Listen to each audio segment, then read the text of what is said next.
A few teas for a tremendous marriage. ஒரு சிறந்த திருமண வாழ்க்கைக்கு ஒரு சில டீ அப்படின்ற வார்த்தையிலிருந்து சில சத்தியங்களை நம்ம படித்து கொண்டு வருகிறோம். அதில் முதலாவது காரியம் நம்ம படித்தது வந்து பி தேங்க்ஃபுல். ஒரு குடும்பம் சிறப்பாக முன்னேறுவதற்கு நன்றி உணர்வு இருக்க வேண்டும். முதலாவது தேவனுக்கு நன்றி உள்ளவர்களாக இருக்கணும். இரண்டாவது கணவன் மனைவி ஒருத்தருக்கு ஒருத்தர் நன்றி உள்ளவர்களாக இருக்கணும். இவ்விதமாக குடும்பம் அமைவதற்கு நமக்கு அநேகர் ஒத்தாசை செய்கிறாங்க, உதவி செய்கிறாங்க. நம்ம யாரும் தனித்தெல்லாம் வளர முடியாது, வாழ முடியாது. நம்மை சுற்றி இருக்கிறவர்களுக்கு நம்ம ரொம்ப நன்றி உள்ளவர்களாக இருக்கணும். நன்றி உணர்வு உள்ளே இருக்கும், ஆனால் நம்ம எப்பொழுதும் மகிழ்ச்சியோடு இருப்போம். என்றைக்கு நன்றி மறந்து போகிறோமோ அன்றைக்கு இருதயம் கடினப்பட்டு போகும். தாவீதை பார்ப்பீர்களானால் தான் வந்த ஆரம்பங்களை அவன் மறக்கவே இல்லை, ரொம்ப நன்றி உள்ளவனாக இருந்தான். தேவரீர் என்னை இதுவரைக்கும் கொண்டு வந்ததற்கு நான் எம்மாத்திரம், என் வீடு எம்மாத்திரம் என்று சொல்லி தன்னுடைய ஆரம்பங்களை பற்றி மிகுந்த கவனம் உள்ளவனாகவும் நினைவுள்ளவனாக இருந்து நன்றி உள்ளவனாக இருந்தான். அந்த நன்றி உள்ள உணர்வு அவனை தாழ்மை உள்ளவனாய் வைத்து கொண்டது, அவனை மகிழ்ச்சியோடு வைத்து கொண்டது.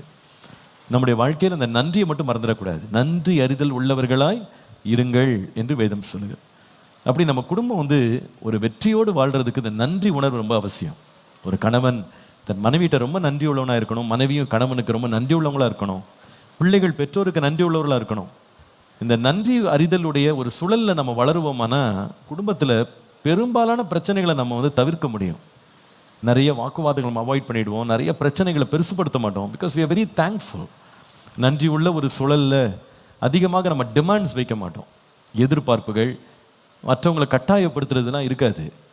தேவன் தந்தவைகளில் நன்றி உள்ளவர்களாகவும் திருப்தி உள்ளவர்களாக இருப்போம். அதான் முதலாவது படித்தோம். ரெண்டாவது வந்து சொன்னேன், ஒரு குடும்பம் வெற்றியோடு வளர்றதுக்கு வந்து பி ட்ரூத்ஃபுல், உண்மை உள்ளவர்களாக இருக்கணும்.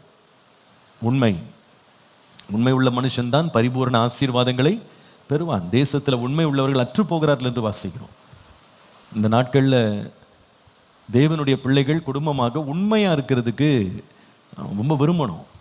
நேர்மையாக நடக்கணும், உண்மையாக இருக்கணும், சத்தியத்தில் நடக்கணும். சத்தியத்தை வாங்க அதை விற்காதே அப்படின்னு வாசிக்கிறோம். பொய் நாவுகள் மேலே கர்த்தருக்கு பிரியம் கிடையாது. நம்முடைய வீடுகளுக்குள்ள பொய்யை களைந்து ஒருவருக்கு ஒருவர் நாம் மெய்யை பேச வேண்டும் என்று வேதம் நமக்கு சொல்லுகிறது. உண்மையில் தான் குடும்பம் கட்டப்படணும். நம்ம பொய் வந்து கொஞ்ச நாள் இருக்கும், ஆனால் அது நமக்கு அஸ்திபாரமாக மாறாது. நம்ம நன்றா வளரணும், செழித்திருக்கணும் அப்படின்னா நீதிமான் தான் பனையை போல செழிப்பான்னு போட்டிருக்கு. அப்போ அந்த உத்தமத்தை நம்ம காத்துக்கொள்ளணும், நீதியாக இருக்கணும். நம்முடைய வாய் வந்து நம்முடைய இருதயத்தின் உண்மைக்கு ஒத்திருக்க வேண்டும்.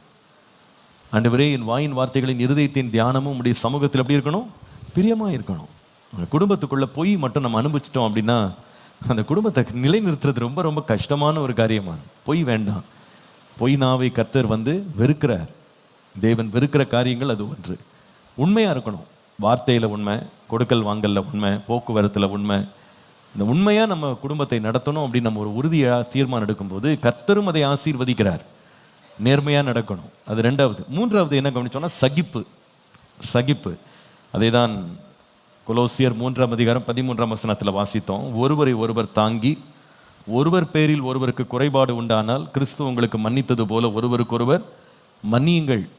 ஒருவரை ஒருவர் தாங்கி அப்படின்ற வார்த்தை எப்படி சரியாக படித்தா புரியற மாதிரி படிக்கணும்னா ஒருவரை ஒருவர் தாங்கிக் கொள்ளுங்கள் அல்லது சகித்து கொள்ளுங்கள். இங்கிலீஷில் continue pudding up with one another அப்படின்னு இருக்கு, அல்லது பேரிங் ஒன் அனதர். அதான் டாலரண்ட். மூன்றாவது, இந்த டாலரன்ஸ் இருக்க வேண்டியது ரொம்ப முக்கியம். அதான் மூன்றாவது, பி டாலரண்ட். சகிப்புத்தன்மை ரொம்ப தேவை குடும்ப வாழ்க்கையில். மற்றும் ஒருவருடைய பலவீனங்கள், மற்றொருவருடைய குறைபாடுகள் எல்லாம் நம்ம எல்லாத்துக்குமே கணக்கு கேட்டுட்டு எல்லாத்தையுமே நம்ம வந்து பிரச்சனையாக மாற்றிக்கொண்டே இருப்போம். ஆனால் நம்ம குடும்பம் நடத்தவே முடியாது. இப்போ 5 விரல் இருக்குது, 5 விரலும் ஒவ்வொரு சைஸில் இருக்குது, ஒவ்வொரு உயரத்தில், ஒவ்வொரு தடிமானத்தில் இருக்குது. குடும்பத்துலேயும் அப்படி தான் ஒருத்தர் ஒவ்வொரு மாதிரி இருப்பாங்க. ஆனால் சகிப்பு ரொம்ப ரொம்ப அவசியம். மனுஷனை உண்டாக்கினவர் அவனை ஆணும் பெண்ணுமாக உருவாக்கினார்னு போட்டிருக்கு. 2 பேரையும் ஒரே மாதிரி உருவாக்கலை. கணவன் வந்து தான் மனைவி தன்னை போலவே இருக்கணும்னு எதிர்பார்க்கறது நல்லது தான். அந்த எதிர்பார்ப்பு பொதுவாக நடக்காது. ஜாடிக்கேற்ற மூடினுவாங்க. 2 வேற மாதிரி இருக்கும் இல்லையா? அதுபோல தான் குடும்பம்னா அப்படி தான் இருக்கும். மனைவி அதே மாதிரி தான். கணவன் தன்னை போலவே இருக்கணும் அப்படின்னு எதிர்பார்ப்பாங்க. அது நடக்காது. அநேக விஷயங்களில் 2 பேரும் வேறு துருவங்களாக இருப்பாங்க. ஆனால் ஒருவரை ஒருவர் ஏற்றுக்கொள்ளணும், அங்கீகரிக்கணும், அவங்கவுங்கள சகிச்சுக்கணும், அவ்வளோதான். அவங்கவுங்கள தாங்கிக்கொள்ளணும். மனைவி பேசுகிறது போல் கணவன் பேச மாட்டார், கணவன் பேசுகிற மாதிரி மனைவி பேச மாட்டாங்க. மனைவியினுடைய விருப்பங்கள் கணவனுக்கு இருக்காது, கணவனுடைய விருப்பங்கள் மனைவிக்கு இருக்காது. மனைவிக்கு காரம் பிடிக்கும், கணவனுக்கு புளிப்பு பிடிக்கும். ஆமாம், மனைவிக்கு இனிப்பு பிடிக்கும், அவருக்கு கசப்பு பிடிக்கும். இப்படி தான் இருக்கும் குடும்பங்கள். ஒருத்தருக்கு மீன் பிடிக்கும், ஒருத்தருக்கு கருவாடு பிடிக்கும். என்ன பண்ண முடியும்? இப்படி தான் வாழ்க்கைனாலே. அப்படி தான். ஒருத்தருக்கு கறி பிடிக்கும், ஒருத்தருக்கு கறி மட்டும் தான் பிடிக்கும். வாழ்ந்து தான் ஆகணும். ஸோ ஒருத்தர் சகித்து கொள்ளணும். ராமின் சொல்லுங்கள். பொதுவாக குடும்பம் நடத்துகிற எல்லாருக்குமே ஒரு பதக்கம் கொடுக்கலாம். ரொம்ப வருஷமாக குடும்பத்தில் ஒன்றா இருக்கிறாங்கன்னா அவங்களுக்குலாம் பதக்கம் கொடுக்கணும். என்ன பதக்கம்? என்ன பதக்கம்? சகித்து மேன்மை கண்டவர் பதக்கம் கொடுக்கலாம். குடும்பம் நடத்தினால சகிப்பு ரொம்ப தேவை இல்லையா? சகித்தா தான் குடும்பத்தை தொடர்ந்து ஓட்ட முடியும். அல்லதுலாம் வண்டி பாதியிலே கவிழ்ந்துடும். எல்லாத்தையும் நாம் போட்ட கோட்டின்படி தான் எல்லாம் நடக்கணும்னு நினச்சா நடக்காது. இந்த சகிப்பு, ஒருத்தர் நம்ம ஏற்றுக்கொண்டு சகித்து ஒருவரோட ஒரு பொறுத்து கொண்டு அப்படி போகிறது தான் குடும்பம். அதே போல் ஒரு குடும்பன்றது அடுத்த லெவலில் போகும்போது மருமகன் அப்படின்னு வரும்போது அங்கேயும் பார்த்தீங்கன்னா நிறைய வித்தியாசங்கள் வரும். நீங்கள் எதிர்பார்த்தது போலவே பிள்ளைங்க இருக்க மாட்டாங்க. வருகிற வீட்டுக்கு வந்த மகனும் இருக்க மாட்டாங்க. வெவ்வேறு துருவங்கள் இருப்பாங்க. ஒவ்வொருத்தருக்கும் ஒவ்வொரு வெறுப்புகள் வீடுகளில் இருக்கும். பலவிதமான எண்ணங்களோடு வருவாங்க, பழக்க வழக்கங்களோடு வருவாங்க, முக்கியத்துவங்களோடு வாழுவாங்க. அதெல்லாம் பார்த்து நம்ம சோர்ந்து போயிடாமல் நாம் ஒருவரை ஒருவர் ஏற்றுக்கொள்ளணும், சகித்து கொள்ளணும் இல்லையா? இயேசுவுக்கு 12 சீடர்கள் இருந்தாங்க. 12 சீடனும் ஒவ்வொருத்தரும் ஒவ்வொரு வகையார. ஒருவன் இயேசுவனுடைய வலது பக்கத்துலையும் இடது பக்கத்துலையும் சீட்டு பிடிக்கிறதுலே கவனமாக இருக்கான். ஒருவன் இயேசுவை காட்டி கொடுக்கறதுலே கவனமாக இருக்கிறான். ஒருத்தன் எல்லாத்துக்கும் முந்திரி கொட்டையாக ஓடிட்டு இருக்கான். இந்த மாதிரி தான் பல வகையான கூட்டம் இருக்குது. ஆனால் எல்லாத்தையும் இயேசு சகிச்சுக்கிட்டு போனார் பாருங்க. அத்தனை பேரையும் கூப்பிட்டுக்கிட்டு அத்தனை பேர் காலையும் கழுவிட்டு இருந்தார் பாருங்க. அப்புறம் அவருக்கு எவ்வளோ சகிப்பு இருந்திருக்கும் இல்லையா? பொதுவாகவே நம்ம ஹோமோஜீனியஸாக இருக்கணும்னு நினைப்போம். நம்ம டீம் மொத்தமே நம்மளை போல இருக்கணும் அப்படின்னு நினைப்போம். ஆரம்பித்த பிறகு தான் தெரியும் ஒவ்வொன்றும் ஒவ்வொரு மாதிரி இருக்கும். ஆனால் இது நம்ம புரிஞ்சுக்கிறது இல்லை. நிறைய வேலை புரிஞ்சுக்காம தான் ரொம்ப நாளாக இந்த எதிர்பார்ப்பில் ஏமாந்து போயிடும். ஆண்டவர் பாருங்க, உலகத்தில் எல்லா மனுஷனையும் நேசிக்கிறாரு, எல்லா மனிதனையும் அவர் தான் சிருஷ்டிக்கிறாரு. ஆனால் ஒரு ஆள் மாதிரி இன்னொரு ஆள் இருக்காங்களா? தோற்றத்தை பாருங்க. நம்ம மூக்கே என்னென்ன வகையான மூக்கு ஆண்டவர் உருவாக்கி வச்சிருக்காரு. கலர் என்னென்ன ஷேடில் இருக்குது. பெயிண்ட் கடையில் கூட அந்த ஷேட்லாம் கிடைக்காது. அந்த மாதிரி ஷேடில் ஒவ்வொன்றையும் ஆண்டவர் பறிச்சேன். முடி என்னென்ன வகையில் முடி இருக்குது. ஒன்று நீளமாக இருக்குது, ஒன்று குட்டையாக இருக்குது, ஒன்று அடர்த்தியாக இருக்குது, ஒன்று முடியே இல்லை. பார்பர் ஷாப் போனால் அவன் பார்க்குறான், என்ன பண்ணணும்னு எதிர்பார்க்குறீங்க, எதை சிரைக்கிறது எதை வெட்டுறது அவனுக்கே தெரியலை.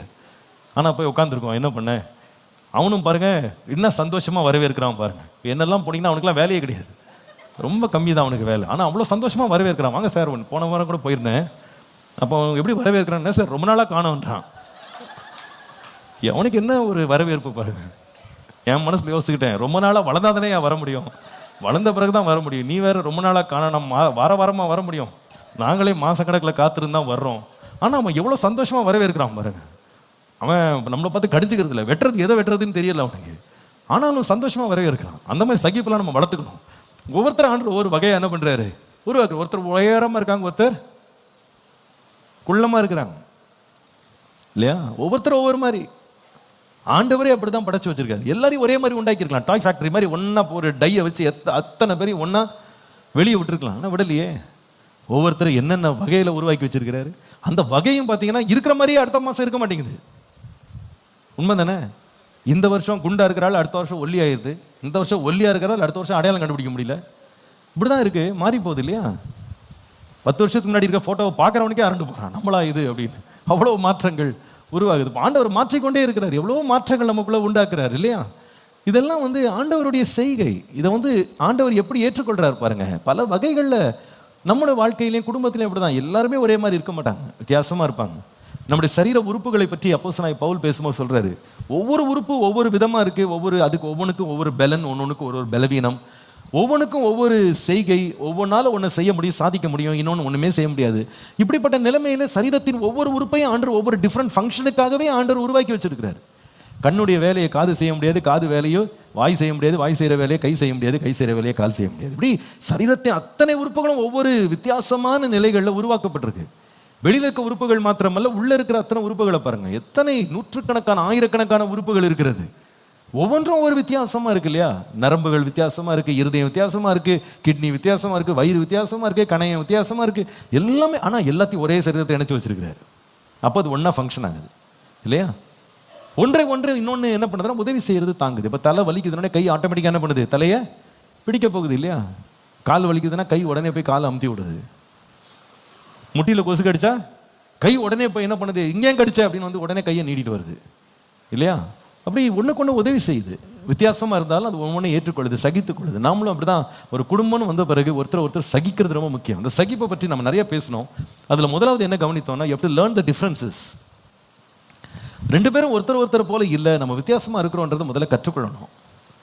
அந்த கற்றுக்கொள்ள கண்டு வந்தால் நம்ம வந்து ஒருத்தர் ஏற்றுக்கொள்ள முடியும். இதை தான் நம்ம 1 கொரிந்தியர் 12ஆம் அதிகாரம் 12லேருந்து 26 வசனம் வாசிக்கும் போது இதை கண்டுபிடிக்கிறோம். சரீரம் ஒன்றுதான், அவயவங்கள் அநேகம். ஒரே சரீரத்தின் அவயவங்கள் எல்லாம் அநேகமாக இருந்தும் சரீரம் ஒன்றாகவே இருக்கிறது. அந்த பிரகாரமாகவே கிறிஸ்துவும் இருக்கிறார் என்று சொல்லி கடைசியில் 26ஆம் வசனத்தில் வாசிக்கிறோம். ஒரு அவயவம் பாடுபட்டால் எல்லா அவயவங்களும் கூட பாடுபடும். ஒரு அவயவம் மகிமைப்பட்டால் எல்லா அவயவங்களும் கூட சந்தோஷப்படும். எப்படி இருக்கு பாருங்க. ஒன்றுக்கொன்று பொறாமை கிடையாது, போட்டி கிடையாது. ஒன்று சகிச்சுக்குது, ஒன்று பார்த்து சந்தோஷப்பட்டுக்குது. ஒருத்தருடைய வித்தியாசங்களை கண்டுபிடிச்சோன்னா நம்ம செலிப்ரேட் பண்ண ஆரம்பிச்சிடும். ஒரு வீட்டில் 5 பிள்ளைங்க இருந்தாலும் 5ம் ஒவ்வொரு விதமாக இருக்குது, வகையாக இருக்குது. ஒரு பிள்ளையை போல இன்னொரு பிள்ளை இல்லை இல்லையா? ஒரு பிள்ளைக்கும் வித்தியாசங்கள், அவங்களுடைய விருப்பங்கள், அவங்களுடைய ஆசைகள், அவங்க பேச்சுக்கள், அவங்க யோசிக்கிற விதம் எல்லாமே வித்தியாசம். கர்த்தர் அப்படி படைச்சிட்டாரு. அப்போ ஒவ்வொருத்தரும் அக்செப்ட் பண்ணிக்கிட்டா தான் நம்ம என்ன பண்ண முடியும்? வாழ முடியும். எல்லாரும் ஒரே போல இருக்கணும் அப்படின்னா முடியாது. சில பேர் அப்படி எதிர்பார்க்குறாங்க. அண்ணனை போலவே தம்பி இருக்கணும், தம்பியை போலவே அண்ணன் இருக்கணும்னா முடியாது. ஒருத்தர் ஒவ்வொரு மாதிரி இருப்பாங்க. வித்தியாசங்கள் அவங்க வாழ்க்கையில், இது கர்த்தராக உண்டாக்கின வித்தியாசங்கள். இது நம்ம எல்லாருமே ஒரே போல, நம்ம ஒரு ரதத்தை பூட்டுற 5 குதிரை மாதிரி மனிதர்களெல்லாம் ஒன்றாக நீங்கள் பூட்டெல்லாம் முடியாது. அவங்கெல்லாம் வித்தியாசமாக தான் இருப்பாங்க. ஒவ்வொருத்தருடைய குணம், சுபாவம், எதிர்பார்ப்புகள், விருப்பங்கள் வித்தியாசமாக தான் இருக்கும். அவங்களுடைய கண்ணோட்டங்கள் வித்தியாசமாக இருக்கும், சிந்தனைகள் வித்தியாசமாக இருக்கும். அதை நம்ம கற்றுக்கொள்ள வேண்டும், அதை நம்ம அங்கீகரிக்க வேண்டும், அதில் நம்ம வந்து ஏற்றுக்கொள்ள வேண்டும். அப்போ தான் நம்ம குடும்பத்தை நடத்த முடியும். 2வது சகிப்பை வளர்த்துக்கிறதுக்கு 2வது முக்கியமான காரியம் கவனித்தோம், லிஸ்னிங். கவனிக்க வேண்டும். Learn to listen to each other. குடும்பத்தில் வந்து சகிப்பை வளர்க்கறதுக்கு வந்து கவனம் ரொம்ப ரொம்ப முக்கியம். அப்போஸ்தலர் நடபடிகள் 24ஆம் அதிகாரம் 24லேருந்து 25 வசனங்களை வாசிக்கும் போது நம்ம கவனித்தோம். ஃபெலிக்ஸ் வந்து யூத ஸ்திரீயாகிய தன் மனைவி துர்சிலாளோடு கூட வந்து பவுலை அழைப்பித்து கிறிஸ்துவை பற்றும் விசுவாசத்தை குறித்து அவன் சொல்ல கேட்டான். அவன் நீதியும் இச்சையடக்கத்தையும் இனி வரும் நியாய தீர்ப்பையும் குறித்து பேசுகையில் ஃபெலிக்ஸ் பயம் அடைந்து, இப்பொழுது நீ போகலாம், எனக்கு சமயமான போது உன்னை அழைப்பிப்பேன் அப்படின்னு சொன்னான். அப்போ அர்த்தம் என்னன்னா, இவன் கேட்டான், இவன் தான் கூப்பிட்டான், வாங்க என்னை பற்றி ஆண்டவர் ராஜ்யத்தை பற்றி பேசுங்கன்னு சொல்லி கூப்பிட்டுட்டு அவர் பேசி முடிக்கிறதுக்குள்ளே இவனுக்கு அதுக்குள்ளேயும் பொறுமை போயிடுச்சு. சகிப்பு இல்லை. அந்த சொல்லுகிற காரியங்களை கவனிக்கிறதுக்கு சகிப்பு கிடையாது. போதும் போதும் போதும் போதும், இப்பொழுது போகலாம், இன்னொரு முறை கூப்பிடுறேன், இதுக்கு மேலே வேண்டாம் அப்படின்னு பாதியில் நிறுத்திட்டான். இந்த சகிப்புத்தன்மை வந்து இல்லைன்னா நம்ம வந்து குடும்பம் நடத்தவே முடியாது. சகிப்பில் வந்து ரொம்ப முக்கியமானது ஒருவருக்கு ஒருவர் பேசுறதுக்கு இடம் கொடுக்கணும், நம்ம கவனிக்கிறதுக்கு இடம் கொடுக்கணும். சரி, மனைவி பேசுனா கணவன் கேட்கணும், கணவன் பேசும்போது மனைவி என்ன பண்ணணும்? கேட்கணும். இந்த முன்னாலெல்லாம் வந்து ரேடியோ ஆன் பண்ணிங்கன்னா ஒரே ஆல் இண்டியா ரேடியோ மட்டும்தான் ஓடும். இன்னைக்கு நிறைய வீட்டில் அந்த மாதிரி 1 சேனல் மட்டும்தான் இருக்குது, ஒரே சேனல் தான். சிலர் ஒய்ஃப் ரேடியோன்னு ஒன்று இருக்கும், ஹஸ்பண்ட் வந்து வெறும் வாயை மூடிட்டு கேட்டே இருக்கணும். சில வீடுகளில் ஹஸ்பண்ட் ரேடியோ சேனல் ஆன் பண்ணால் அவர் மட்டும் தான் பேசிக்கிட்டே இருப்பார், மனைவி பேசவே முடியாது. அப்படி இருக்கக்கூடாது. 2 சேனல்ஸ் இருக்கணும், 2 சேனல் இருக்கணும். 2 பேரும் என்ன பண்ணணும்? ஒருவர் பேச இன்னொரு கேட்கணும். கேட்கறதுக்கு சகிப்பு இருக்கணும். அந்த விட்டு கொடுத்தல் சகிப்பு இருந்தால் தான் குடும்பத்தை வெற்றியோடு நடத்த முடியும். அந்த லிசன் பண்ணலன்னா நம்ம குடும்பத்தை நடத்துவது கடினமாக மாறிடும். இப்போ இந்த கவனிக்கிறத பற்றி நிறைய பேசிகிட்டே வந்தேன். அதில் முதலாவது போன வாரம் பேசும்போது 3 குட் லிசனிங் ப்ராக்டிசஸ்ன்னு சொல்லி பேசினேன். கவனம் செலுத்துறதுல 3 நல்ல பழக்கங்கள் அப்படின்னு பேச ஆரம்பித்தேன். அதில் முதலாவது கவனித்தோம், லிசன் வித் பேஷன். ஆர்வத்தோடு கவனிக்க வேண்டும் அப்படின்னு சொல்லி நம்ம பேசினோம். விருப்பத்தோடு கவனிக்க வேண்டும். மத்தேயு 23:37 எருசலேம் நகரத்தை பார்த்து இயேசு கண்ணீர் வடிக்கும்போது சொன்னார், எருசலேமே எருசலேமே, தீர்க்கதரிசிகளை கொலை செய்து உன்னிடத்தில் அனுப்பப்பட்டவர்களை கல்லறிகிறவளே, கோழி தன் குஞ்சுகளை தன் சிறைகளின் கீழே கூட்டி சேர்த்து கொள்ளும் வண்ணமாக நான் எத்தனை தரமோ உன் பிள்ளைகளை கூட்டி சேர்த்து கொள்ள மனதா இருந்தேன், உங்களுக்கும் என்ன இல்லை, மனதே இல்லாமல் போயிடுச்சு அப்படின்றார்.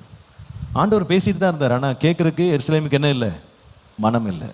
விளைவு என்னன்னா, உன் வீடு பாழாய் விடப்பட்டிருக்கு.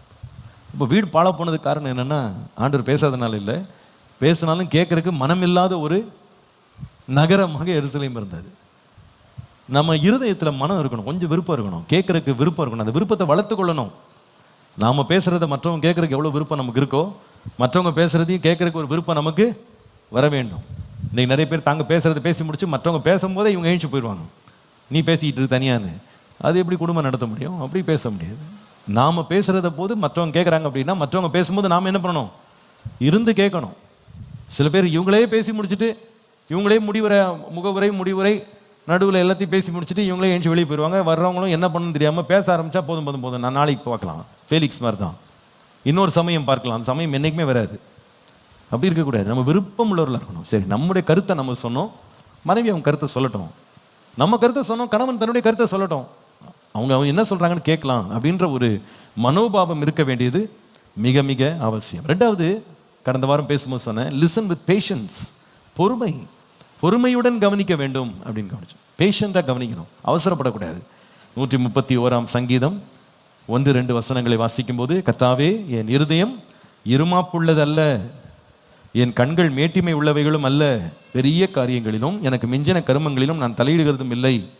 தாயின் பால் மறந்த குழந்தையைப் போல நான் என் ஆத்துமாவை அடக்கி அமர பண்ணினேன், என் ஆத்துமா பால் மறந்த குழந்தையைப் போல இருக்கிறது என்று வாசி. ஒரு அமர பண்ணுகிற ஒரு நிலை இருக்கணும், பொறுமை, பேசுறதுல ஒரு பொறுமை இருக்கணும். அவசரப்பட்டோன்னா எதையுமே சாதிக்க முடியாது. பேசும்போது, சிந்திக்கும் போது, ஆலோசிக்கும் போது எல்லாம் எடுத்தோம் பிடிச்சோன்னு பேசினா அந்த வாழ்க்கை கட்டவே முடியாது. சில வேளை ஒருத்தர் கேட்குற மனோபாவத்தில் இல்லாமல் ரொம்ப கோபத்தில் இருப்பாங்க, ரொம்ப மனசு அலசரிப்பட்டு இருப்பாங்க. அந்த நேரம் சரி பொறுத்திருந்து இன்னொரு முறை பேசலாம் அப்படி கொஞ்சம் பொறுமையாக இருக்கணும்.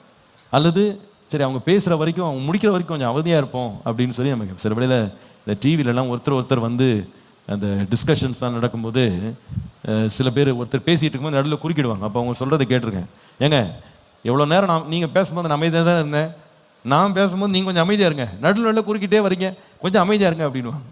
அதே போல் தான் நிறைய நாம் பேசும்போது மனைவி அமைதியாக கேட்டுட்டு இருக்காங்கன்னா, மனைவி பேசும்போது நாம் எப்படி இருக்கணும், அமைதியாக தான் இருக்கணும், கொஞ்சம் அவங்க சொல்லி முடிக்கட்டும் அப்படின்னு பொறுமையாக பேசுங்க பரவாயில்ல பேசுங்க அப்படி. அதே போல் கணவனுக்கும் அது பொருந்தும், மனைவிக்கும் பொருந்தும். பொறுமையாக பேசணும், அவசரப்படக்கூடாது. பேச்சு வாக்கில் தீவிரத்தை வேகத்தை காண்பிச்சோன்னா நிறைய நல்ல காரியங்களை கூட நம்ம கெடுத்து போட்டுருவோம். அதில் கடந்த வாரம் நான் ரொம்ப முக்கியமாக ஒரு காரியத்தை பற்றி பேசினேன். கடந்த மாதம் பேசும்போது சொன்னேன், பண விஷயங்களை கூட அவசரமான ஆலோசனைகள் எடுக்கக்கூடாது, பொறுமையாக எடுக்கணும். நம்முடைய வரவு செலவுகளை குறித்து உடனே தீர்மானம் எடுக்காதீங்க அப்படின்னு சொன்ன. அதில் ரொம்ப ஸ்பெஷலாக போன வாரம் பேசினேன். சில பேர் அதை கட் பண்ணி கூட யூடியூப்லாம் போட்டிருக்காங்க. அதில் கிரெடிட் கார்டு பற்றி பேசியிருக்கேன். அவசர முடிவுகளை, பண விஷயங்கள் எடுக்கக்கூடாது, பொறுமையாக எடுங்க, ஆலோசித்து எடுங்க. பார்த்த உடனே, ஆசைப்பட்ட உடனே எல்லாத்துக்கும் முடிவு எடுத்து தீவிரமாக போய் இறங்காதீங்க.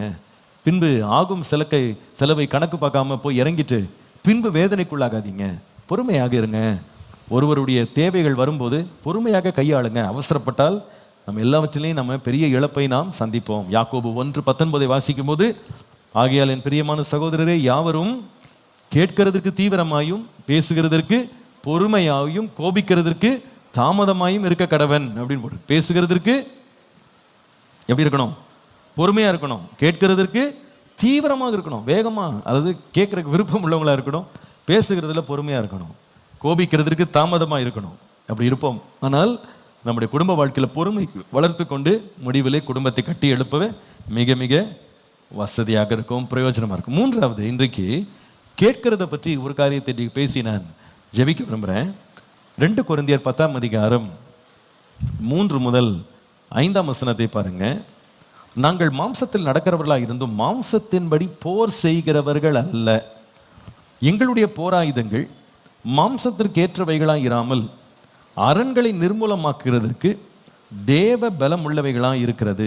அவைகளால் நாங்கள் தர்க்கங்களையும் தேவனை அறிகிற அறிவுக்கு விரோதமாய் எழும்புகிற எல்லா மேட்டிமையையும் நிர்மூலமாக்கி எந்த எண்ணத்தையும் கிறிஸ்துவுக்கு கீழ்ப்படிய சிறைப்படுத்துகிறவர்களாய் இருக்கிறோம் என்று வாசிக்கிறோம். பேசுகிறதுல மூன்றாவது ஒரு காரியம், முதலாவது சொன்னேன், பேசும்போது எப்படி பேசணும்? ஃபர்ஸ்ட் ஒன், லிசன் பண்ணும்போது லிசன் வித் பேஷன், வாஞ்சையோடு விருப்பத்தோடு கேட்கணும். ரெண்டாவது லிசன் வித் பேஷன்ஸ், பொறுமையாக கேட்கணும். மூன்றாவது listen with purity in heart, நம்முடைய இருதயத்தில் சுத்தம் உள்ளவர்களாக நம்ம கவனிக்கிறவர்களாக இருக்கணும். கவனம் செலுத்தும் போது இருதயம் கரைபட்டு போயிடக்கூடாது. இருதயம் கரைபடுறதுன்னு சொல்லும்போது இருதயத்திலிருந்து எழும்புகிற காரியங்களில் ரொம்ப கேர்ஃபுல்லாக இருக்கணும். இருதயத்திலிருந்து என்ன எழும்புன்னா, இயேசு சொன்னார், மனுஷனுடைய இருதயத்திலிருந்து பொல்லாங்கான சிந்தனைகள், கோபங்கள், வைராக்கியங்கள், கொலைபாதகங்கள் எல்லாம் மனுஷனுடைய இருதயத்திலிருந்து புறப்பட்டு அவனை என்ன செய்யும்? தீட்டுப்படுத்தும். இதில் நம்ம ரொம்ப எச்சரிப்பாக இருக்கணும். கவனிச்சுட்டு இருக்கும் போதே கோபம் எழும்பிடக்கூடாது, வைராக்கியம் எழும்பிடக்கூடாது, கசப்பு எழும்பிடக்கூடாது, கொலைபாதகத்துக்கு ஏதுவான காரியங்கள் எழும்பிடக்கூடாது. ஒருவர் பேசும்போது கவனித்து கொண்டிருக்கும் போதே நமக்குள்ள வைராக்கியங்கள், கோபங்கள் எழும்பிராம நம்ம ஆண்டவருக்குள்ள நம்மளை காத்துக்கொள்ளணும். அதான் அவர் சொல்லுகிறார், எங்களுடைய போராயுதங்கள்லாம் பார்த்தீங்கன்னா மாம்சத்திற்கு ஏற்றவைகளா இல்லை, அரண்களை நிர்மூலமாக்குறது தேவ வல்லமை உள்ளதா இருக்கிறது. நாங்கள் அதனால அரண்களை எல்லாம் நிர்மூலம் பண்றோம் அப்படின்னு சொல்றாரு. நம்முடைய ஆயுதங்களை மாம்சத்திற்கு ஏத விதமாக மாற்றிடக்கூடாது. டிஃபென்சிவா நம்ம அஃபென்சிவா சில தடவை நம்ம எடுக்கிற காரியங்கள் கூட மாம்சத்துக்கு ஏத விதமாக உடனே அது ரியாக்ட் பண்ணக்கூடாது. ஆனால் பொதுவாகவே பிசாசானவன் நம்மளை மாம்சத்தில் ரியாக்ட் பண்ணுறதுக்கு தான் உடனே நம்மளை தூண்டுவான். உங்களுக்கு தெரியும், ஆபேலும் காயினும் 2 பேர் பேசிக்கிட்டே போனாங்க. திடீர்னு காயினுக்கு என்ன வந்தது? கோபம் மூண்டது. தன்னுடைய சொந்த சகோதரனை பேச்சு நடந்துட்டு இருக்கும்போது என்ன செய்தானா? கொன்று போட்டான். நிறைய வேளையில் நிறைய பேருக்கு அடி விழுந்தது, விழுந்ததெல்லாம் பேச்சு நடக்கும் போதே தான். பேசிகிட்டு இருந்தா நல்லங்க தான் பேசிகிட்டு இருந்தாரு, திடீர்னு போட்டால் உடச்சாரு, அடிச்சாருன்னு. அந்த நேரம் அந்த மாம்சத்தில் கிரியை செய்யறதுக்கு ஏற்படுகிற தூண்டுதல்களை நம்ம கட்டுப்படுத்துறதுக்கு கர்த்தர்ட்ட என்ன பண்ணணும்? கிருபை நம்ம கேட்கணும். சில பேர் வீடுகளில் பேச்சு நடந்துகிட்டே இருக்கும், திடீர்னு தட்டு பறக்கும், ஃப்ளையிங் சாசர் மாதிரி. கடைசியில் வாய்க்கு சாம்பார் வச்சா செவுறு தான் சாம்பார் சாப்பிட்டுக்கிட்டு இருக்கும். எல்லாம் செவுரெல்லாம் சாம்பார், செருவெல்லாம் கூட்டு பொரியல் எல்லாம் இருக்கும், செவுத்துல எல்லாம் அடையாளங்களாக இருக்கும். அப்படி நம்ம அவ்வளோ கோவப்பட வேண்டிய அவசியம் இல்லை. சில பேர் இன்னும் ரொம்ப கொடூரமானலாம் தவறு செஞ்சுருக்கிறாங்க. சுடு தண்ணியை கொண்டு தலை மேலே ஊற்றுறது, இந்த மாதிரிலாம் பண்ணியிருக்காங்க. இதெல்லாம் ஐடியாஸ் கொடுக்குறேன்னு நினைக்காதீங்க, தெரியாது ஃபஸ்ட் இப்படி கூட இருக்கா அப்படின்னு யோசிக்காதீங்க. இதெல்லாம் ஏன் சொல்கிறேன்னா, நம்ம ரொம்ப கோபத்தில் என்ன செய்கிறோன்னே சில பேருக்கு தெரியாமல் கட்டுக்கடங்காமல் போயிடுவாங்க. அப்படி பண்ணாதீங்க. நம்ம குடும்பத்தை பொறுமையாக நடத்தணும். பொறுமையாக ஒருத்தர் பேசும்போது கவனிக்கணும். நம்ம சொல்லும்போது நம்முடைய அந்த பொறுமையில் நம்ம பரிசுத்தம் உள்ளவர்களாக இருக்கணும். வேதம் சொல்வது, கோபம் கொண்டாலும் பாவம் செய்யாதிருங்க, பிசாசுக்கு இடம் கொடாமலும் இருங்கள் அப்படின்னு போட்டிருக்கு. யாக்கோபு எழுதும்போது ரொம்ப அருமையாக சொல்லுவார். யாக்கோபின் நிருபம், ஜேம்ஸ் சாப்டர் 3 3ஆம் அதிகாரத்தை பார்க்கும் பொழுது அவர் சொல்லுகிறாரு, 2ஆம் வசனம் பாருங்க, 3ஆம் அதிகாரத்தின் 2ஆம் வசனத்தில், நாம் எல்லாரும் அநேக விஷயங்களில் தவறுகிறோம், ஒருவன் சொல் தவறாதவனானால் அவன் பூரண புருஷனும் தன் சரீரம் முழுவதையும் கடிவாளத்தினாலே அடக்கி ஆளக்கூடியவனுமாய் இருக்கிறான். சொல் தவறாதவனா இருக்கணும். அதான் நிறைய காரியங்களை தவறுறோம், ஆனால் ரொம்ப ஜாக்கிரதையா இருக்க வேண்டியதுல என்னன்னா, இந்த நாக்கில் தான் ரொம்ப ஜாக்கிரதையா இருக்கணும். சொல்லிட்டு அவர் உடனே என்ன பண்றாரு பாருங்க, 3ஆம் வசனத்துல அவர் சொல்லுறாரு, குதிரைகளை பத்தி பேசுறாரு. சொல்ல, குதிரைகள் என்ன செய்தான்? நமக்கு கீழ்ப்படியும்படி அவைகள் வாய்களில் என்ன பண்றோம்? கடிவாளம் போட்டு அவைகளுடைய முழு சரீரத்தையும் திருப்பி நடத்துகிறோம் சொல்லிட்டு 4ஆம் வசனத்துல கப்பல்களை பற்றி பேசுறாரு. கப்பல்கள் பாருங்க எவ்வளோ பெருசா இருந்து மகா பெரிய கடல் அது பயணம் பண்ணாலும் சின்ன சுக்கான் வைத்து அந்த பெரிய கப்பலை திருப்பி முழுவதும் அந்த கப்பலுடைய நடவடிக்கையை, பிரயாணத்தை ஆளுகை செய்கிறாங்க அப்படின்னு சொல்லிட்டு இப்போ சொல்றாரு 5ஆம் வசனத்துல, அப்படியே நாவானதும் சிறிய அவயவமா இருந்தாலும் பெருமையானவைகளை என்ன பண்ணிரும்? பேசிரும். சிறிய நெருப்பு பெரிய காட்டை கொளுத்தி போட்டுரும். அதனால என்ன செய்யணும்னு சொன்னா, இந்த 6ஆம் வசனத்துல இந்த நெருப்பு, இந்த நாவு நெருப்பை போன்றது, அநீதி நிறைந்த ஒரு உலகமா இருக்கு. நம்முடைய அவயவங்களை நாவானது முழு சரீரத்தையும் கரைப்படுத்தி ஆயுள் சக்கரத்தை என்ன செய்யும்? கொளுத்தி விடுகிறதா இருக்கும். நாம் நரக அக்கினியினால் கொளுத்தி விடப்படுகிறதாயும் அது இருக்கிறதுன்னு சொல்லிட்டு அவர் கடைசியில் அவர் சொல்லுகிறார்.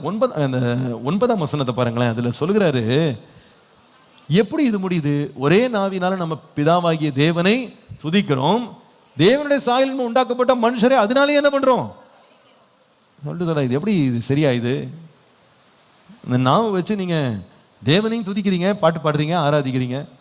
ஆனா அதே நாவை வச்சு ஒருத்தர் என்ன பண்ணிக்கிறீங்க? சகிச்சுக்கிறீங்க, சண்டை போடுறீங்க, வாக்குவாதம் பண்றீங்க. சரியா இது? அது சொல்லிட்டு கேட்கிறாரு 10ஆம் வசனத்துல, ஒரே வாயிலிருந்து துதித்தலும் சபித்தலும் புறப்படுகிறேன் சகோதரரை, இப்படி இருக்கல் ஆகாது.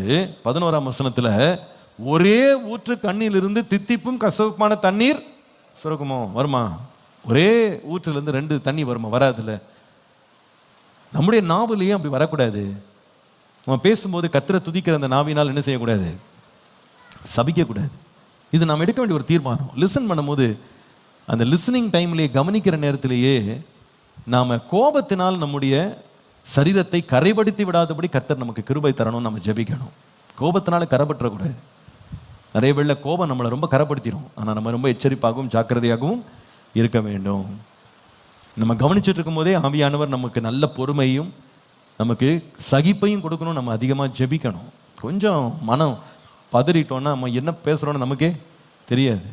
அன்றைக்கு கூட மோசே பாருங்க, இத்தனை லட்சம் புருஷரை ஸ்திரீகளை அடிமைத்தனத்திலிருந்து விடுவித்து நடத்திட்டு வரும்போது நடுவில் கொஞ்சம் மனம் பதறி அவர் என்ன செய்தார்?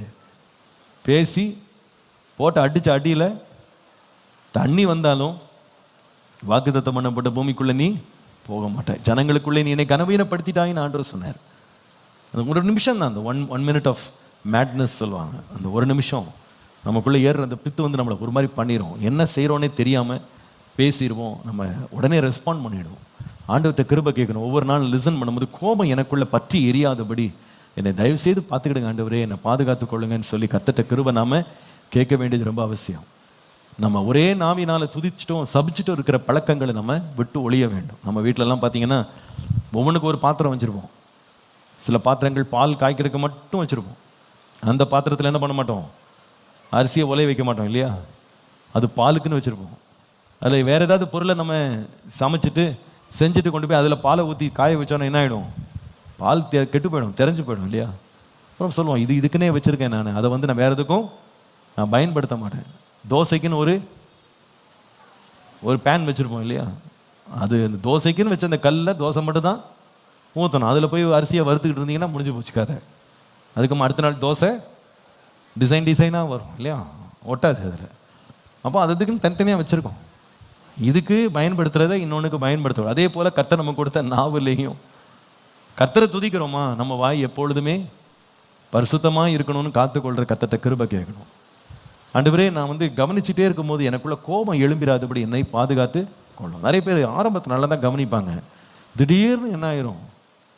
அது ஒரு மாதிரி போயிடும். வண்டி நல்லா தான் பேசிகிட்டு இருந்தாங்க, அதுக்குமா திடீர்னு என்ன ஆயிரும்? 2 துருவங்களாக போயிடும். சில வேளையில் நம்ம வீடுகளில் கூட 2 பிள்ளைங்களை விளையாட விட்டுட்டு நம்ம வேறு ஏதாவது வேலையை பார்த்துட்டு இருப்போம். திடீர்னு ஒன்று அழுதுட்டு ஓடி வரும். பார்த்துருக்கீங்களா? அடிச்சிட்டான் அப்படின்னு ஓடி வரும். ஆனால் நல்லா தான் பேசிகிட்டு இருந்தானுங்க, நல்லா தான் விளையாடிட்டு இருந்தானுங்க, நல்லா கொஞ்சிக்கிட்டு இருந்தாங்க, நல்லா பேசிக்கிட்டு தான் இருந்தாங்க. திடீர்னு பார்த்தா பொறுமை இழந்து போய் ஒருத்தன் போட்டான், ஒரு போடு தலைமையிலே போட்டான். சில பேர் அந்த ஏதோ வச்சு விளையாடிட்டு இருந்தால் ஒருத்தன் கவுத்தி விட்டு போயிடுவான். நல்லா தான் இருந்து விளையாடிட்டு நல்லா தான் ஆரம்பித்தாங்க. ஆனால் அந்த பாதியில் என்ன ஆயிடுச்சு? பொறுமை அவங்கள விட்டு போயிடுச்சு. அதன் விளைவு என்னன்னு கேட்டால் அந்த உறவு என்ன ஆகிடும்? முறிஞ்சு போயிடும். ஒன்று அடிச்சுக்கிட்டு இருப்பாங்க. அப்படி கிடையாது. சரியா வேலை சபைகளில் கூட பார்த்துருக்கேன். அப்படியே ஒட்டும் உரமாக நகமும் சதயமாக அப்படியே சில பேர் ஒட்டு உறவாடிட்டு இருப்பாங்க. பார்க்கும்போது ஜோம் பண்ணிக்கிட்டோம், ஆண்டவரே வருக வரைக்கும் இதே மாதிரி இருக்கட்டும்ப்பா அப்படின்னு ஜெபிச்சுக்கிற வேண்டியதுதான். பயமாக இருக்குது. இவங்க காண்பிக்கிற அன்பும் பாசமும் உருகிறதையும் பார்த்தா, ஆண்டவா உருகி கரைஞ்சி கீழே விழுந்துடக்கூடாது, ஜாக்கிரதையா கடைசி வரைக்கும் இந்த அன்பை காத்துக்கொள்ள கிருபத்தாரும் அப்படின்னு. சில பேர் இது ரொம்பவும் ஐக்கியம், ரொம்ப ஒருமானம், ஒற்றுமை அப்படியே இருந்துட்டு கடைசியில் பார்த்தா, நீ உட்கார்ற இடத்துல நான் உட்கார மாட்டேன், நீ ஆவடிக்கு வர நான் சேப்பலுக்கு போகிறேன், அந்த மாதிரி ஓடின ஆட்கள்லாம் இருக்காங்க. இது வேற வசதியாக போச்சு. நீ ஃபர்ஸ்ட் சர்வீஸ் வந்தால் நான் 4th சர்வீஸ் வரேன், உன் வாடகை இந்த பக்கம் படக்கூடாது அப்படின்னு. என்னென்னா நல்லா தான் ஆரம்பிச்சது, நல்லா தான் ஐக்கியமாக தான் இருந்தாங்க, நல்ல ஒருமனமாக தான் இருந்தாங்க. பாதியில் கொஞ்சம் பொறுமை இழந்துட்டாங்க. ஒரு வார்த்தைக்கு ஒருத்தருக்கு சூடு ஏறிடுச்சு, அவ்வளோதான். ஒருத்தர் பார்க்க கூட மாட்டோம், பேச மாட்டோம். ஃபேமிலி ஃபெலோஷிப்போட நான் பார்த்துருக்கேன். திடீர்னு ஒருத்தர் வருவார், பாஸ்டர் இனிமேல் இந்த குரூப்புக்கே நான் வரமாட்டேன், வேற குரூப்பில் மாற்றி விடுங்க. எந்த குரூப்பில் ஒன்று போடுறது? எல்லாம் ஒரே ஆள் தான், எங்கே போனாலும் மனுஷன் தான். அங்கே மட்டும் குரங்கு கூட்டமாக இருக்குது, எல்லாம் ஒரே மனுஷன் தான். இங்கே கொஞ்ச நாள் இருக்க நல்லா இருக்குது, அந்த இடத்துல சகிப்பை பழகிக்கணும். சிஸ்டர் அப்படி சொல்லிட்டாங்க, பிரதர் அப்படி சொல்லிட்டாரு, அவங்க எனக்கு 2 பீஸ் ஜாஸ்தியாக போட்டாங்க, அவங்களுக்கு கம்மியாக போட்டாங்க, எனக்கு காப்பியில் பால் ஊற்றலை, எனக்கு சக்கரை போடலை, இதையாவது ஒன்று சொல்லி ஒரு பிரச்சனை ஆரம்பிச்சும் போது அப்பா என்ன அன்பு, ஐக்கியம், ஃபோட்டோ, என்ன செல்ஃபி எல்லாம் நல்லா தான் ஆரம்பிக்குது. கொஞ்ச நாளில் என்ன ஆகிடுது, அந்த சகிப்பும் பொறுமையும் இல்லாததுனால ஒருவரோட ஒரு பேச்சுவார்த்தையே இல்லாமல் போயிடுது பாருங்க. அப்படியே இல்லை, இந்த பொறுமையை காத்துக்கொள்வது ரொம்ப ரொம்ப முக்கியம். நம்ம அன்பு, நம்ம பாசங்கள், நம்முடைய ஒருமனெல்லாம் நம்ம ஒருத்தர் பேசி பழகிட்டு இருக்கும் போது பிசாசானவன் உள்ள களைகளை விதைத்து விடாதபடி நம்ம ரொம்ப எச்சரிப்பாக நம்மளை காத்துக்கொள்ளணும். அல்லேலூயா.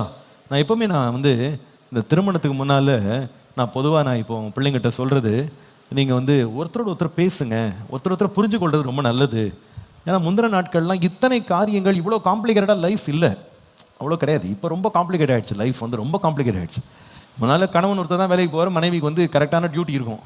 இப்போ அப்படி இல்லை, 2 பேரும் டியூட்டி இருக்குது, 2 பேரும் வேலை செய்கிறாங்க, 2 பேரும் கெரியர் வச்சுருக்காங்க, 2 பேரும் வித்தியாசமான எண்ணங்கள் இருக்காங்க. நீங்கள் 2 பேரும் புரிஞ்சுக்கிறதுக்கு ஒருத்தர் பேசுங்கன்னு சொல்லுவேன். ஆனால் ஒரு எச்சரிப்பான வார்த்தையும் சொல்லிடுவேன், நீங்கள் என்ன பேசினாலும், ஒருத்தர் என்ன கலந்துரையாடினாலும், எவ்வளோ நேரம் நீங்கள் ஃபோனில் பேசினாலும் முடியும் போது ஜெபம் இல்லாமல் முடிக்காதீங்க, எல்லாத்தையும் ஜெபத்தோடு முடிங்க. அப்போ தான் அதில் ஒரு சமாதானம் உண்டாகும். ஒருவேளை 2 பேரும் நீங்கள் பேசுகிற காரியங்களை ஒத்துக்கொள்ளாமல் போனால் கூட அதுக்காக நீங்கள் ஒரு ஜெபம் பண்ணுங்க, ஆண்டவரே இந்த காரியத்தை உங்களுடைய கரத்தில் நாங்கள் வைக்கிறோம் அப்படின்னு தேவ சமூகத்தில் ஒப்பு கொடுத்து கர்த்தரத்தில் தலையிட நம்ம இடம் கொடுக்கும்போது பாருங்க, எழுந்து போகும்போது அந்த பேச்சை முடிக்கும்போது, அந்த உரையாடலை முடிக்கும்போது கசப்பு இல்லாமல், வேதனை இல்லாமல் நம்ம முடிக்கிறதுக்கு அது வசதியாக இருக்கும். நான் வீடுகளில் கூட அன்பாக சொல்கிறேன், கணவன் மனைவிக்குள்ள எத்தனையோ காரியங்களை பற்றி டிஸ்கஷன்ஸ் நடக்கலாம், எத்தனையோ காரியங்கள் நீங்கள் ஒருத்தர் கலந்து ஆலோசித்து பேசுறது வீடுகளில் நடக்கலாம். ஆனால் அந்த கலந்து ஆலோசித்து பேசுகிற முடிவில் ஏதாவது ஒரு கசப்போ, ஒரு கோபமோ, வைராக்கியமோ உள்ள எழும்புற மாதிரி ஃபீல் பண்ணிட்டீங்கன்னா அப்படியே அதை பட்டு நிறுத்திட்டு போய் படுக்க போயிடாதீங்க. அதுக்கு பதிலாக சரி ஒரு ஜெபம் பண்ணிடுவோமா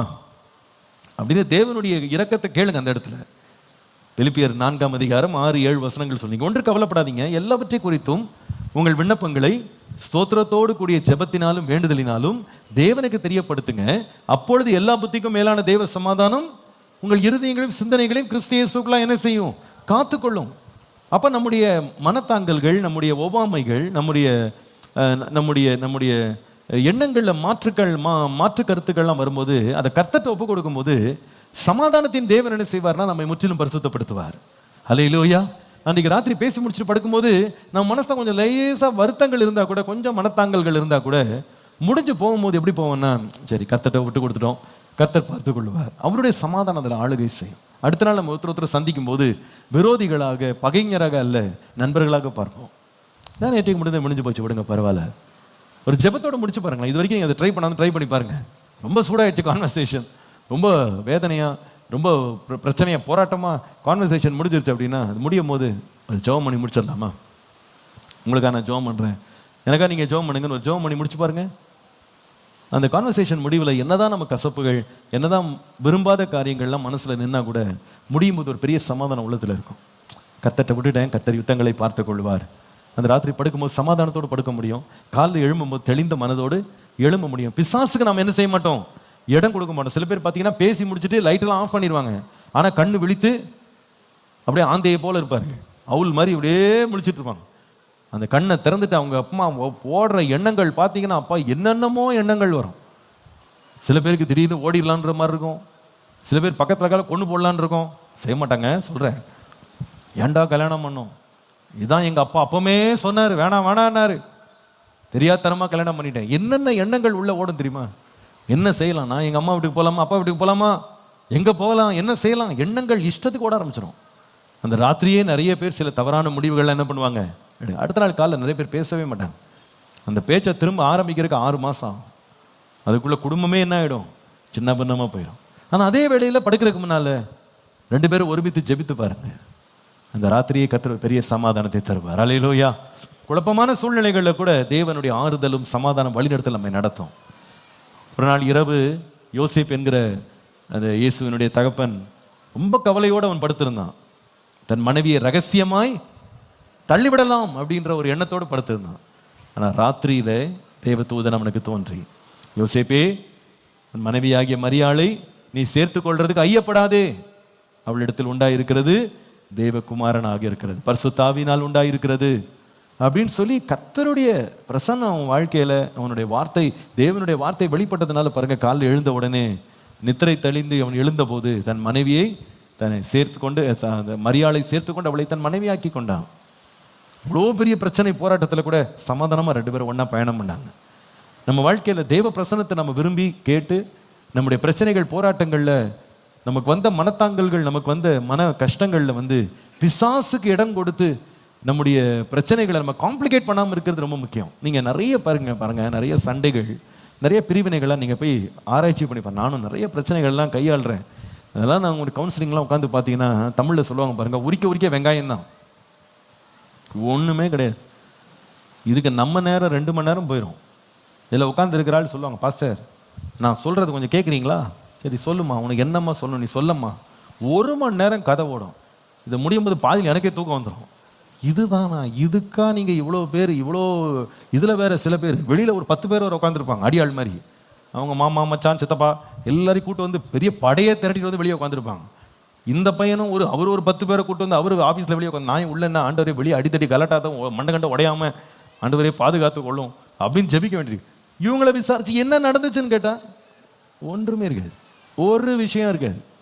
சின்ன வார்த்தை, சின்ன ஒரு செய்கை, ஐயோ இன்னைக்கு பூதாகாரமாக வெடித்து 2 பேரும் ஒன்றா வாழவே முடியாது அப்படின்ற மாதிரி.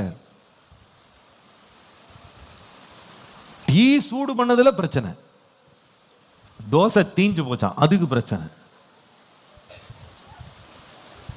இந்த சின்ன சின்ன பிரச்சனை. ஆனா அதுல ஆரம்பிச்ச பேச்சு இன்னைக்கு எந்த அளவுக்கு போயிடுச்சுன்னு கேட்டீங்கன்னா, ஐயோ இன்னைக்கு 2 பேருமே ஒன்னா வாழ முடியாத அளவு பிரிஞ்சு போய் நிற்கிறாங்க. அன்றைக்கு ராத்திரியிலே ஆண்டவருடைய தயவை கேட்டிருந்து, ஆண்டவரே எனக்கு வந்த இந்த கோபம், இந்த வருத்தங்களை என்னை விட்டு நீங்கள் விளக்கிருங்க அப்படின்னு ஆண்டவர்கிட்ட கிருபை கேட்டிருந்தா நிச்சயமாக அன்றைக்கி ராத்திரியே ஆண்டவர் சமாதானம் பண்ணி எடுத்துன்னு போயிருப்பார். ஆனால் அந்த சின்ன காரியத்தில் அவங்க உட்காந்துருக்கிற அந்த சின்ன ஒரு வேர் பாருங்க, கசப்பின் வேர், அதை விட்டதுனால, விசாசிக்கு இடம் கொடுத்ததுனால இங்கே எவ்வளோ பெரிய பிரச்சனை ஆகி போச்சு தெரியுமா? அந்த ஒரு சின்ன காரியத்தோட அதுக்கப்புறம் எல்லாத்தையும் ஒன்றா சேர்த்து கூட்டி சேர்த்து உறவை கொண்டாடி மற்ற பிரச்சனைகளை ஒன்றா சேர்ந்து கலந்து சர்பத்து போட்டு முடித்த பிறகு பார்த்தீங்கன்னா விஷமாக மாறிடும். இன்றைக்கி நிறைய குடும்பங்கள் அப்படி தான் போயிடுச்சு. ஆனால் அந்த சின்ன காரியங்கள்லேயே அந்த வருத்தங்கள் வருதா, கோபம் வருதா, பிசாசுக்கு உடங்கூடாமல் தேவனுடைய அனுக்கிரகத்தை கேட்டு பாருங்க, புத்தி கேட்டாத பெரிய சமாதானத்தை கர்த்தர் தருவார். நான் சொல்லுகிறது ஆமீன் என்று சொல்லுங்க. எத்தனை பேர் ஆமோதிப்பீங்க? அல்லேலூயா. ஆண்டவரே அப்படி பொறுமையாக கேட்குறதுக்கு எனக்கு கிருபை தாரும். நான் கேட்கும்போது இருதயத்தில் கரைபடியாமல் பரிசுத்தத்தோடு கேட்க எனக்கு அந்த மாதிரி ஒரு லிசனிங் ஹேபிட் எனக்கு தாங்க. Help me to listen with purity of heart. நான் கேட்டு முடிச்ச பிறகு என் மனசு கரைப்பட்டு, என் இருதயம் புண்பட்டு, பாவத்திற்கும் துர்குணத்துக்கும் நான் ஏவப்படாதபடி பரிசுத்தத்தோடு என்னுடைய கவனம் செலுத்துதல் இருக்க எனக்கு கிருபை